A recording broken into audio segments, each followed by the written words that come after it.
নাবালিগ অবস্থায় যার বাচ্চা মারা যায়, ওই বাচ্চাগুলিকে আল্লাহ পাক রব্বুল আলামিন কিয়ামতের ময়দানে বাপ মার জন্য বহুত বড় সুপারিশকারী বানায়।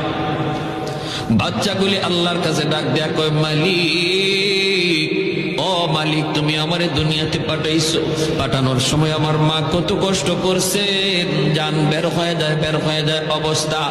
এরপরে আমি দুনিয়াতে আসলাম, এত কষ্ট আমি মাকে দিলাম, কিন্তু মার কোনো খেদমত আমি করতে পারলাম না, আমার মা ঋণ আমি শোধ করতে পারলাম না।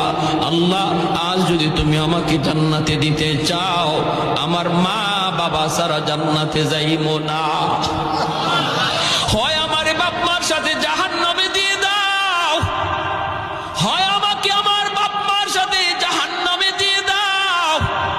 রব্বুল আলামিন তখন বলে, বান্দারে, আমি আল্লাহর আদত হচ্ছে জাহান্নামীকে জান্নাতে দেওয়া, কিন্তু